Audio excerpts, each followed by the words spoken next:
બાદ ભાવનગર શહેરની જ્યાં શહેરનો પ્રથમ ઓવરબ્રિજ આજે ખુલ્લો મુકાયો।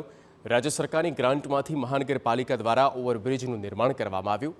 લગભગ 115 કરોડના ખર્ચે તૈયાર થયેલા ઓવરબ્રિજથી ભાવનગરની ટ્રાફિક સમસ્યાનો ઉકેલ આવશે તેના અદ્ભુત ડ્રોન શોટ્સ પણ સામે આવ્યા, જેણે શહેરીજનો ઘેરું લગાવ્યું છે।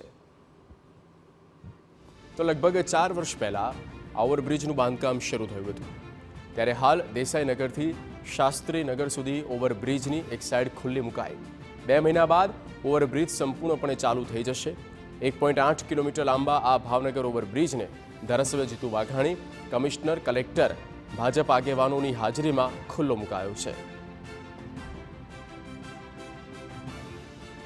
ભાવનગર શહેરના લોકોની જરૂરિયાત અને માંગ હતી કે ભાવનગર શહેરમાં સૌ પ્રથમ ઓવરબ્રિજ બને અને આખરે 4 વર્ષની લોકોની જે રાહ હતી તેનો અંત આવી ચૂક્યો છે। આ ભાવનગર શહેરમાં 1.8 કિલોમીટર લાંબો અને 115 કરોડથી વધારે ખર્ચે મહાનગરપાલિકાએ રાજ્ય સરકારની સહાયથી આ જે ઓવરબ્રિજ શરૂ હતો તે પૂર્ણ થઈ ગયો છે। અત્યારે જો કે તેની એક સાઈડ જે છે ઇનસાઇડ તે શરૂ થઈ ગઈ છે અને અત્યારે લોકો માટે ખુલ્લો મૂકવામાં આવ્યો છે। ત્યારે અમારી સાથે છે મહાનગરપાલિકાના કમિશનર, સીધી તેમની સાથે વાત કરશું।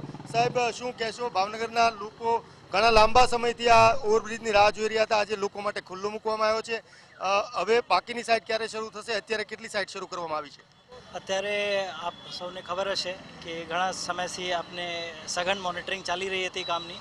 અત્યારે દેસાઈનગરથી શાસ્ત્રીનગર સુધીના વન વેની જે આ બ્રિજ છે ખોલવામાં આવ્યું છે અને આપને જોયા હશો કે સમગ્ર જે આપને જે કલર કામ હોય છે, સાફ સફાઈ અને સ્ટ્રીટ લાઇટથી માંડીને સમગ્ર કામગીરી અત્યારે પૂર્ણ કરવામાં આવી છે। પરંતુ જે બીજી સાઈડના જે કામ છે આ પણ અત્યારે હવે આપનું ટાર્ગેટ છે કે ટૂંક સમયમાં આપને બાકીની બ્રિજના પણ કામગીરી આવતા 2-3 મહિનામાં પૂર્ણ કરીને લોકોને સંપૂર્ણપણે આ બ્રિજ લોકાર્પણ કરવામાં આવે એવી આપનું સતત પ્રયાસ રહેશે। સાહેબ, ખાસ કરીને વાત કરવામાં આવે તો ખૂબ મોટો ટ્રાફિક એરિયા છે લોકો માટે, રેસિડેન્ટ એરિયા માટે।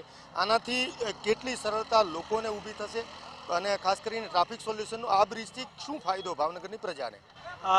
જ્યારે આ બ્રિજ કન્સ્ટ્રક્ટ કરવામાં આવ્યું તો આપને ખબર છે કે શહેરના મુખ્ય દ્વાર છે, એટલે મોટા ભાગના જે બહારથી જે ટ્રાફિક આવતી હોય શહેરમાં એન્ટ્રી પોઈન્ટ તરીકે આ જે રાજકોટ રોડ છે, પછી આ બ્રિજ છે, જે ફ્લાયઓવર છે, એક એન્ટ્રી પોઈન્ટ તરીકે કામ કરે છે।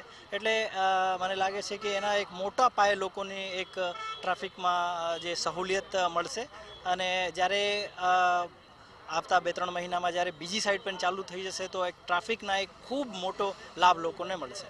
બાકીનો પુલ કેટલા દિવસમાં? એક જેન્યુઅન પ્રોમિસ અને આપને જો એમાં ઘણા બધા પરિબળો હોય છે।